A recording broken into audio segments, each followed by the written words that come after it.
Introducing next, he has a voice as smooth as butter.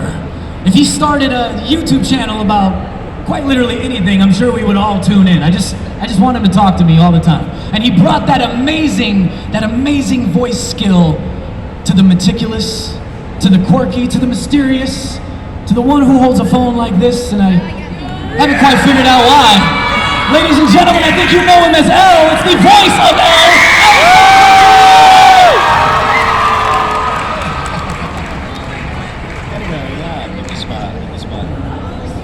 Last but certainly not least, you know him as the God of the New World, the one and only Kira. Some were with him, some were against him, but I'm sure wherever you lie, we can all agree on one thing, and that's where did he find the time to get such nice suits? Jesus, he's always so dapper. Ladies and gentlemen, the voice of Light Yagami, Mr. Brad Swaile.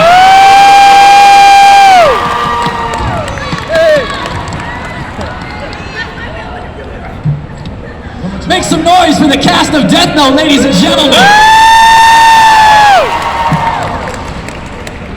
So in case you guys didn't realize, we are missing one here. Shannon Chan Kent was not able to make it here to Vegas this weekend, but on her behalf, can we all just give a round of applause for Shannon? Shannon! You guys ready to have some fun? Yeah! Let's do this. So I'm gonna jump right into it. All right, so all the characters of Death Note, so much depth, so much layers to these characters, each one. Psychological thriller aspects, twists and turns, such as Light. Like from a schoolboy to power-hungry, not even affected by seeing a Shinigami. Or such as Misa, a known celebrity, could have been more powerful than Light. Many say placing her focus in all the wrong places. So I have to ask, what's it like, as the actor, to play such roles where characters have such strong development? Were you as engulfed in portraying the character as the audience is watching? Oh, easily, yeah. Something that I can say about Death Note, which I can't say about any other series that I've worked on, is from the audition itself, day one, before day one, even going in for the audition, I got 1 page of dialogue. In the industry, we call them audition sides, and they had examples of lines from episode 1 at the top and episode 37 at the bottom. Very different characters, all on 1 page by one guy. So I knew right away that Light was going to go through some trials and tribulations, I guess we can call it. And I knew that from day one on a page. So I knew that I really wanted to work on the show, and I was very fortunate that I got cast as Light Yagami. Death Note, baby. I hadn't watched a lot of anime before I did this particular role, and it made me want to watch more because as we were discovering it, another thing you might not know is that we discovered the show kind of like you did as an audience, because we would only get sent the episode a couple of days beforehand and the script, which had been translated for us a couple of days beforehand. So we were discovering it in real time too. And every episode that came and went with Elle in it, as we discovered more of Elle's quirks and eccentricities and how much fun he was going to be, I was loving it, and I kept saying to myself, I would watch this show, this is super cool. And that is not always the case in our profession. We don't always get to do shows that are this cool. I don't know if I would say that Ryuk was a character with much of a journey throughout the show.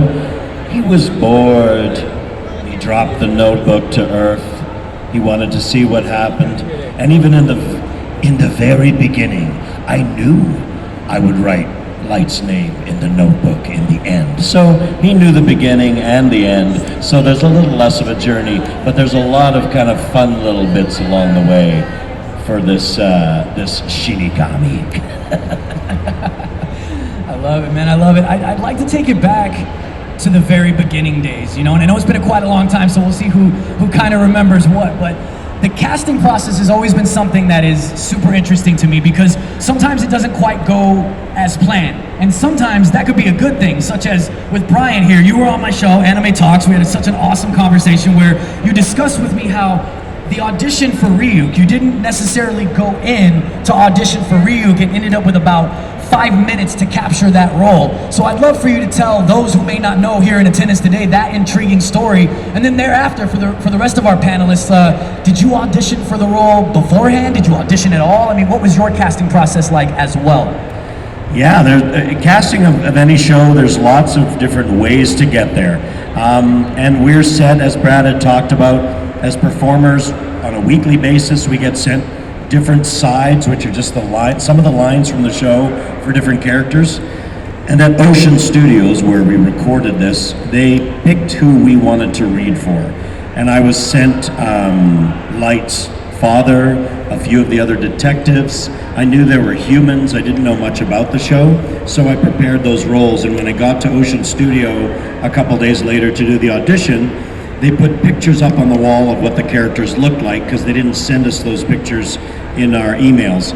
And I saw this picture of this creepy looking demon on the wall and wondered why. I was offended that I never got to audition for this role, because it's a crazy looking character. So when I went in to read for the other roles, I asked the director, yeah, there's this evil looking villain dude out there. Can I read for that demon guy? And Carl, who's a phenomenal director at Ocean Studios, he said, sure. He's actually not a bad guy at all. He looks like probably the biggest villain in the series, but he's not. Here are the sides. Go take a quick look after we read your other stuff, and then come back in. And I'm just going to have you listen to one little bit of the Japanese performer's laugh, because the character has a bit of an interesting laugh. So I had 5 minutes to look at the sides. I made some choices based on his shriveled up face and his lacking of nose, and I thought he'd had age to him and wisdom to him, and made a quick vocal choice. They played me the Japanese actor's laugh, and I gave my rendition of that, along with what I came up with 5 minutes in the lobby. And I didn't book any other role on the show except Ryuk, and that's the story. I didn't even know I was going to read for him until 5 minutes before I read for him. So funny ways that we can get cast in roles.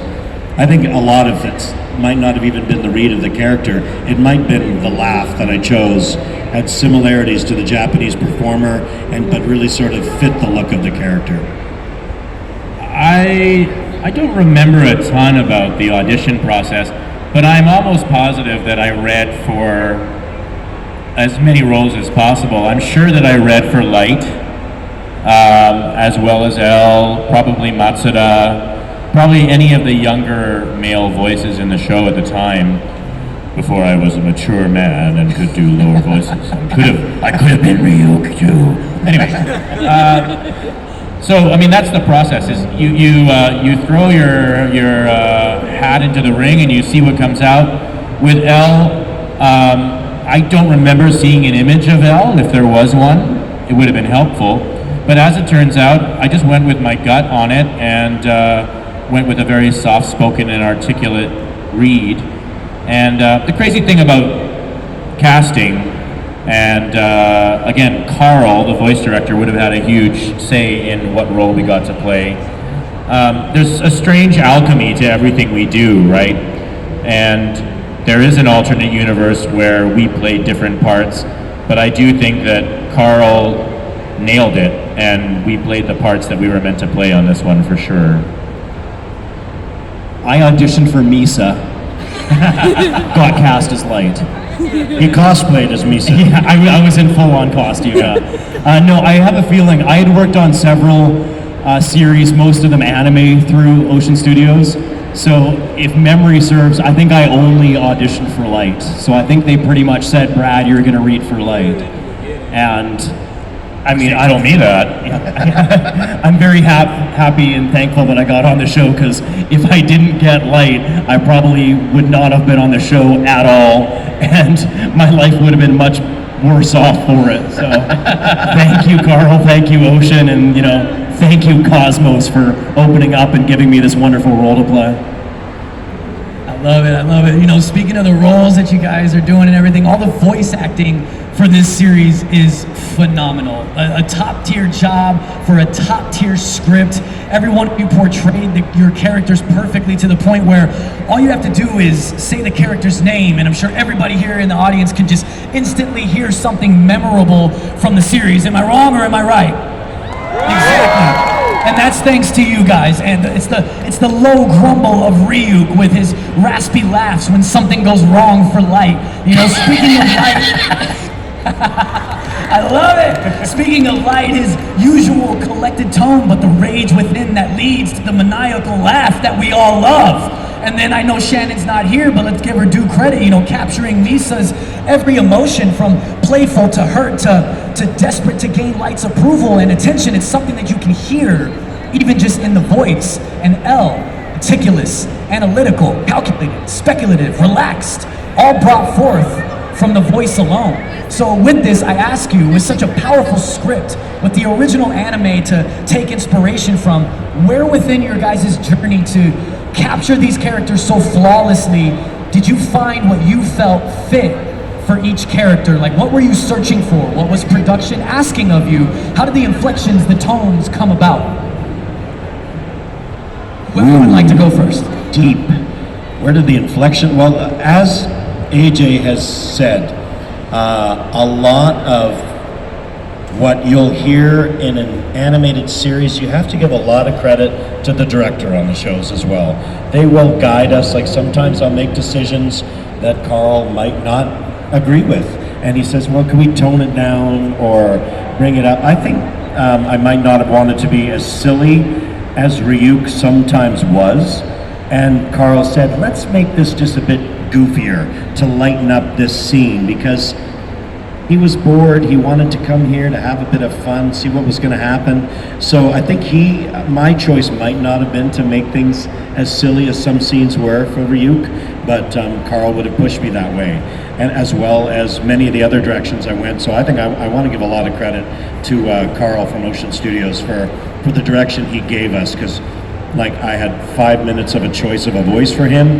That means nothing about the decisions I'm going to make along the way. And Carl usually informed us a lot as to what was happening in the series, what's coming up in the series, where it's going, who's going to die, who's not, like, you know, Ryuk's feelings. And Carl would usually see all of the Japanese performance first and have a really good idea how much of that he would want to do similarly and how much he would want to put his own spin on it.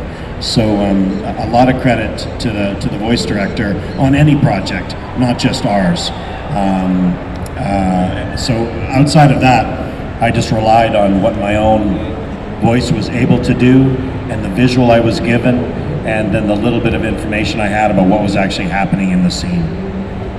For those of you that may not know, for an anime series, because the animation has already been created, we have one actor come in at a time, and so I will go in, record all of my dialogue for several episodes, then Brian will come in, record all of his dialogue for several episodes, and then AJ, etc. So we never get to work directly with each other when we're doing these recordings, which is why we rely so heavily on the director to kind of piece it all together in their head and understand how the performances are going to play off of each other and whatnot. So that is something that's really helpful when you have excellent writing and excellent directing. And I really thank the staff on Death Note for allowing me a little bit of freedom too, particularly in the final episode, where I was a huge pain in the butt because I did not want the show to end. So I came in with some of my own dialogue and my own ideas towards things, and I forced them to let me record several things several times, including maniacal laughter. I did one take, they were happy, we were gonna move on, and I forced them to listen to me do it again probably 3 or 4 more times. So thanks for putting up with me in the studio.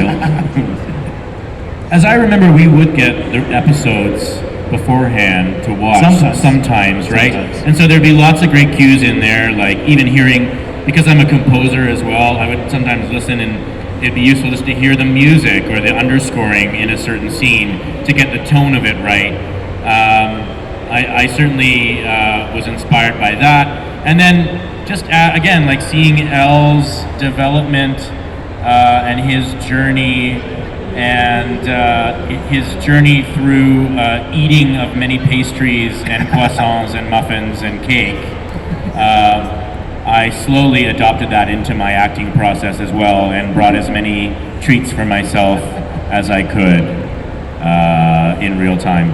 The point I was attempting to make before is that we have these incredible visual cues with an anime series that we may not have with a North American cartoon like Transformers or My Little Pony or Barbie, where the animation has not been created when we do the recording. So that is a very helpful tool sometimes when you can see these brilliant visuals through the animation and then kind of react or act towards what you're seeing on the screen, especially when it comes to fight scenes in certain series and stuff like that, big action sequences where you really do have these dynamic visuals to draw inspiration from.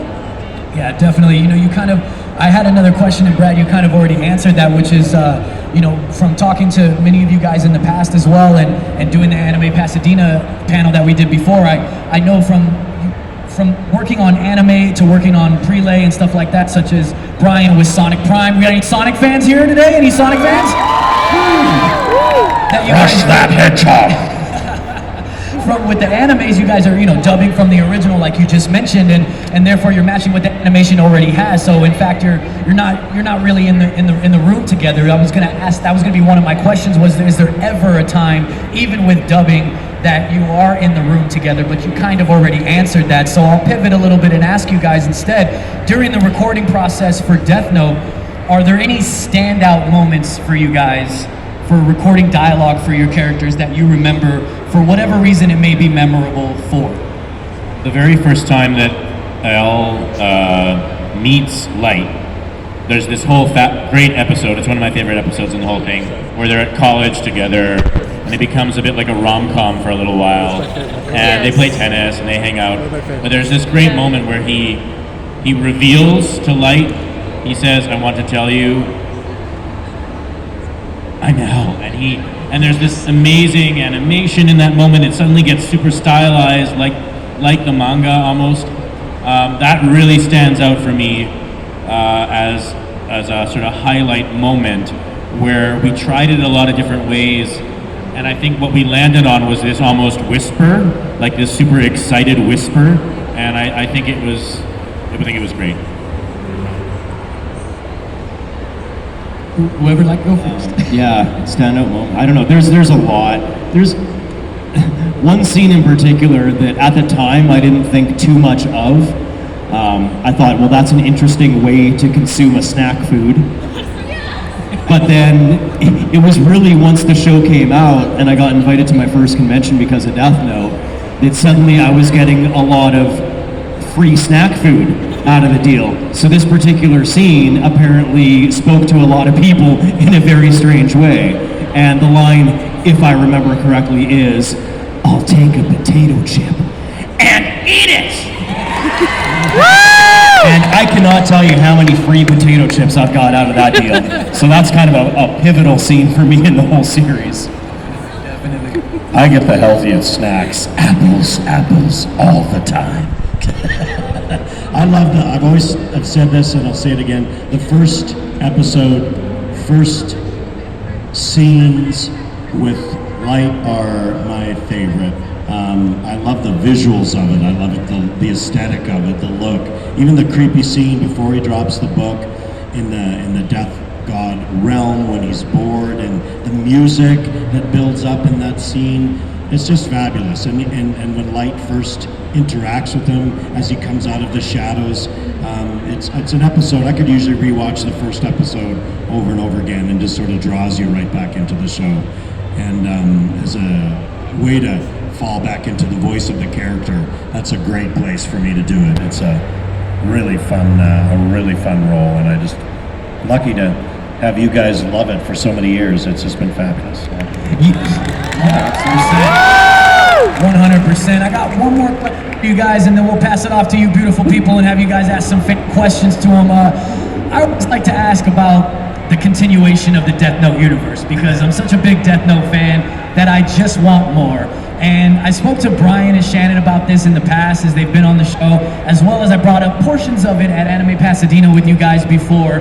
But are there ways that we could explore these characters further that would make sense, of course, or explore the universe per se? Such as Shannon spoke about a prequel to Misa's life. She has a story of her being a celebrity, the story of her parents, and I mentioned that maybe we could eventually see moments that played out in Death Note, but from Misa's point of view.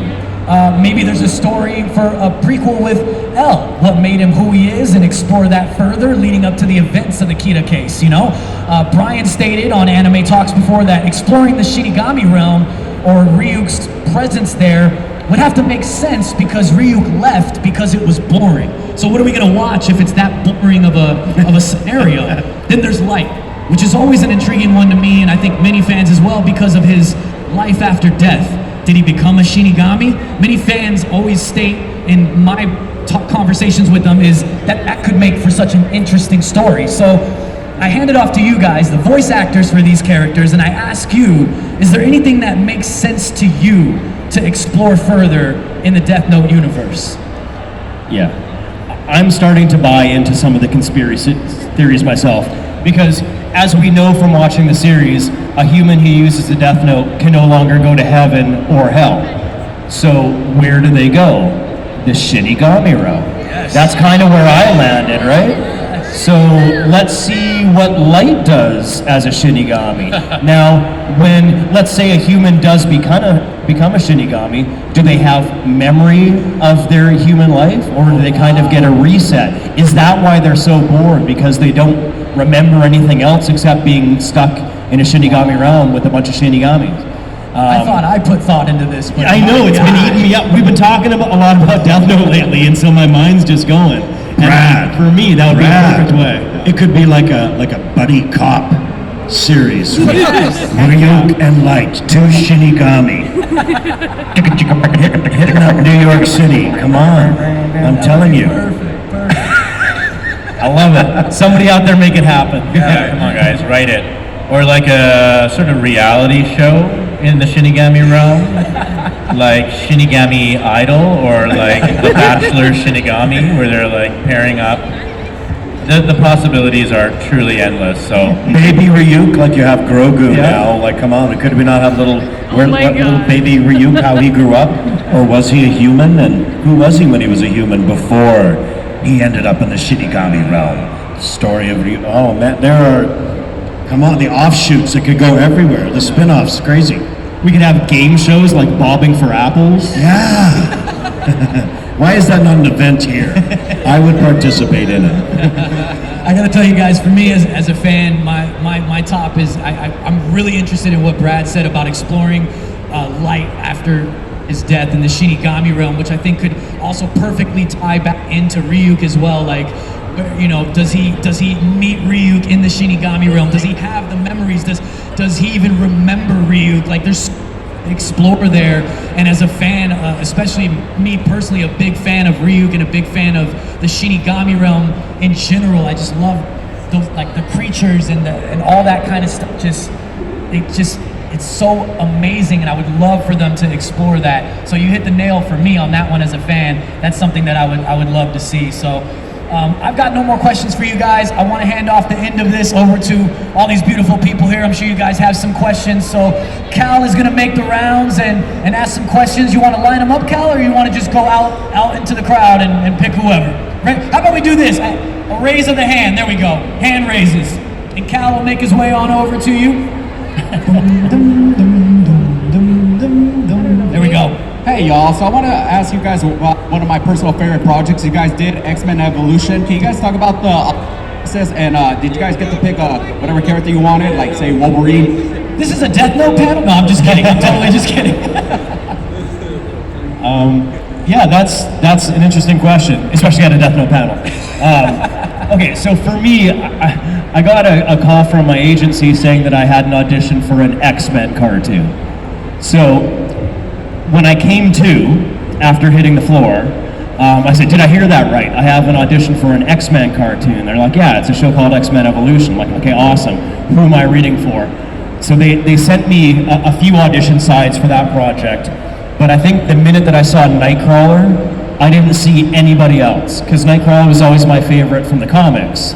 And so the idea that they were kind of doing a younger version of Nightcrawler, going through his awkward adolescent phase in high school and whatnot, really appealed to me. I was a younger guy back then too, so I had a lot of the same insecurities as Kurt did. So for me, it was a no-brainer that I was going to put my best effort into auditioning for Nightcrawler, and the fact that I got it was incredible. We did 4 seasons of X-Men Evolution, and it's still one of my favorite experiences, and a cool thing to have on your resume too when you're an X-Man. One of the crazy things about the casting process, and whether it's in Death Note or X-Men Evolution, is how it can still hurt.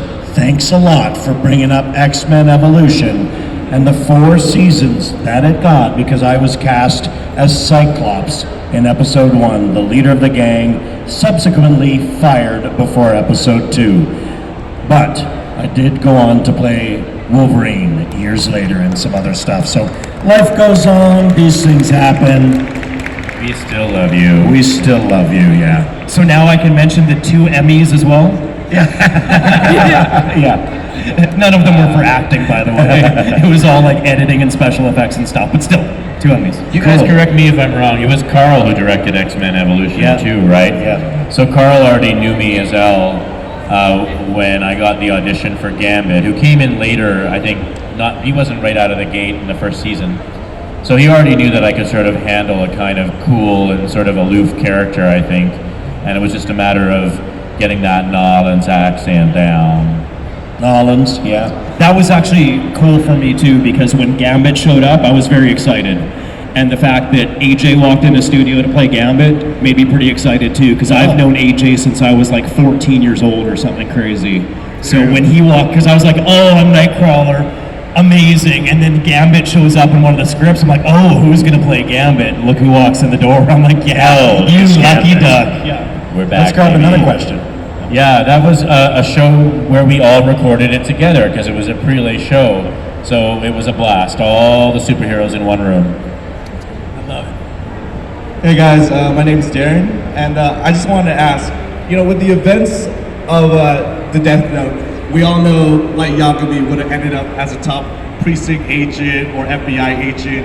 So I wanted to ask, what if L had the Death Note? Do you think Kira or Light Yagami would have caught L? Ooh. Netflix, call me. Juicy question. I kind of think L would have not have had anything to do with the Death Note. I feel like he would have thrown that into the ocean or something. But I mean, that's not a very good show, is it?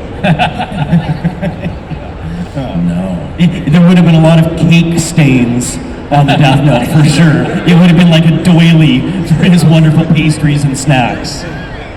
He would have had to probably use it once to really know if it was what it even was, wouldn't he?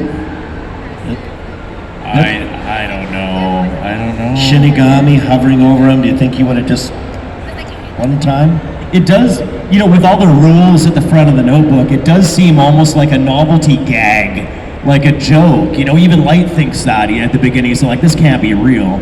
So yeah, I wonder if he'd find a clever way to kind of test it out and then maybe get drunk with power.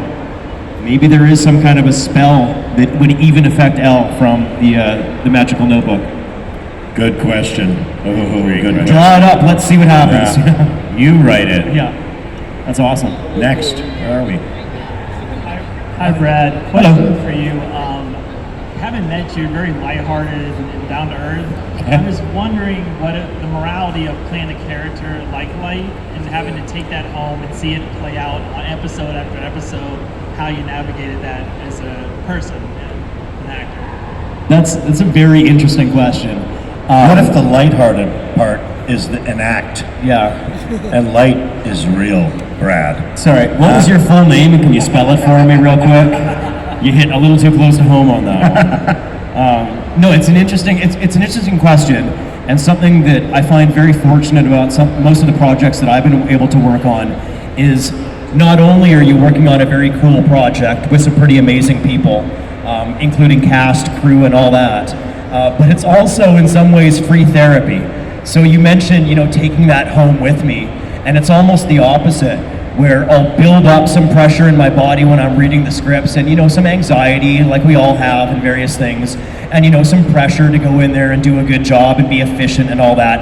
And then you get to do some crazy zany things alone in a booth with nobody to judge you and no immediate feedback that's not constructive or whatever. It's free therapy, and more often than not, I would come out of a Death Note session and feel like a new man, like I left it all in the booth. And yeah, it's so good to kill again. Yeah, I'm detoxified, and now I feel light as a feather. Yeah. And then I would have to go into the booth after him, and there'd be like, it would just smell in there. Yeah. There was bodily fluids. Anyway, it was a mess. I never cleaned up after myself. That was not my And then I job. go after him, and there's Disgusting. crumbs and cookies and I'm cake glad stains. you felt good, Brad. Yeah. I felt fantastic. It's a good question. Hi guys, my name's Jenny. So my question is kind of for all you guys. What do you think Light should have done differently in order to not get caught? Other than say I win, But what do you think he should have done differently to continue his ruling? What should Light have done differently to not get caught? Don't kill anyone. Don't let it go to your head, you maniac. Yeah.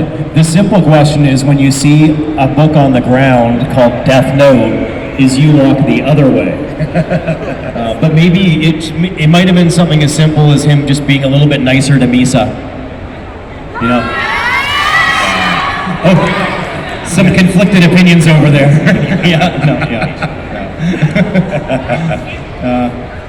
But I mean, the saying is absolute power corrupts absolutely, and that's kind of what we see happen with our friend Light fairly quickly, where it's like let's say you're standing at a grocery line or something, and it's taking a very long time, and the person in front of you looks back and is like, I know, right? And you're like, yeah, I know, it's taking a long time, and then they say something very offensive. And so suddenly you're like, I just made eye contact and I was on your side. Then you said something very offensive, and now I have to kind of like backpedal. Well, that's kind of what happened with us in Light. At the beginning of the first episode, we're like, yeah, justice needs to be served. These people are bad. Good for you, Light. And then, a couple of names pop up, and you're like, oh, no.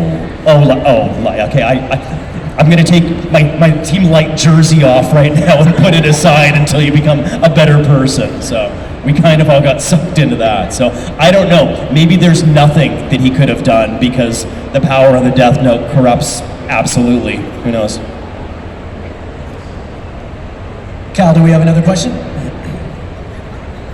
I'm sure you guys get this all the time, but what inspired you to start voice acting? Money. Every actor is looking for the next gig. That's kind of what where we're at. And I went to theater school, graduated from theater school, and I performed live theater in the city of Vancouver, toured shows, children's theater. I worked in film and television in Vancouver, mostly smaller roles on a lot of the stuff that's shot in Vancouver, like Smallville, Stargate, X-Files, all those shows, mostly sci-fi. And when you're working in a performer, a gig here and there just sometimes isn't enough. When you find out, now they're also recording animated series in our city, performers find out about it through their agents, and we audition for those as well. And then at a certain point for me, voiceover just took over because it just started filling every day with work, and that's an actor's goal, filling every day with great gigs that you really enjoy doing. And by the early 2000s, I was just full-time voiceover. I didn't have time for theater or film, and I love it, just loved it. And yes, it paid the bills. For me, it was puberty, I think. I actually started voice acting when I was around 11 or 12 years old, right in that special time as a young man when your voice starts going like this. And I happened to get a job on a cartoon where that was the voice that I wanted. And I sort of caught the bug from there. So yeah, for me it was it was that. I also had a theater background. Puberty. I had that too. Yeah, that was awesome. But I was mixed up with a place called the Vancouver Youth Theater, and there was an agency right across the street that was kind of watching the kids that were coming through the theater. So they approached me at one point and asked if I wanted to join the agency, and I said yes please, and they started sending me out on auditions for like movies and TV shows and commercials and stuff like that. So that's what I started doing. So theater to on camera, and then I had my first audition for a cartoon, and it was a show called My Little Ponytails, and I got it. And that was a very cool experience because it was mostly kids. I think I was probably like 14 years old, if that. And so it was all younger people in the cast, and we were all in the same room recording all at the same time and making this My Little Pony series. And I thought, oh, this is really cool. Like, I didn't know this was, I hadn't crossed my mind that this is actually a thing. And then I started doing guest spots on a few other series like Double Dragon and Sonic the Hedgehog and whatever. And for those episodes, I was the only kid in the room. And I was surrounded by professional, grown-up voice actors. And that's when it really clicked that these guys are incredible. And there's a huge talent pool in Vancouver for voice acting. I get to work with some of the best in the whole world. And I'm very fortunate that. So like, I mean, it was at that point that I realized this is a job that I would love to do. And I eventually phased out doing the on-camera stuff because I didn't enjoy it. My skin wasn't thick enough for that part of the industry.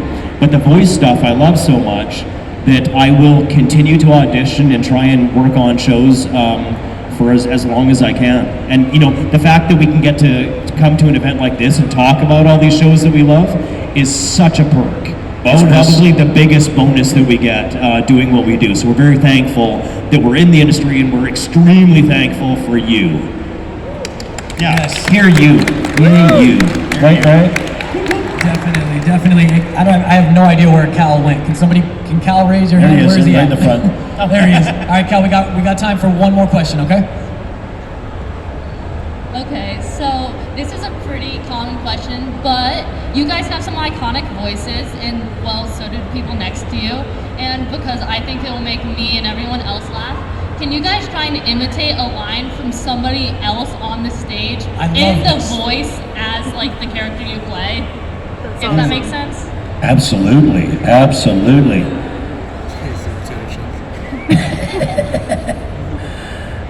Ooh, I don't like apples anymore, but I'll take a chip and eat it!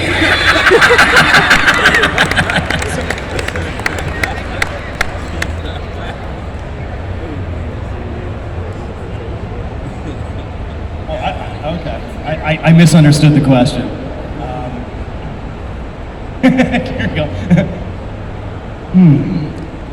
Humans are so interesting? Ha ha, ha ha ha.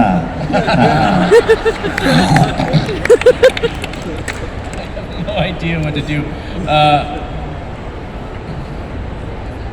Am I supposed to do this as L? You're supposed to do it as L, but somebody else's line. Somebody give us a Misa line. I want to hear L do Misa.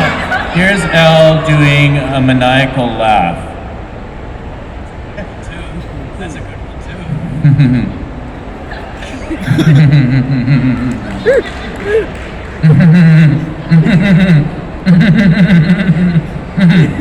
Are you gonna finish that cake? What an amazing question, man. You guys are absolutely awesome with your questions. Your questions have been phenomenal. I'm glad to have shared the stage with you guys asking these amazing people questions. Can we please make some noise one time for Brad Swaile? Let's make some noise for Brian Drummond. As well as Alessandro Juliani. And one time, wherever Shannon is right now, let's make as much noise as we can and let her know that we love her.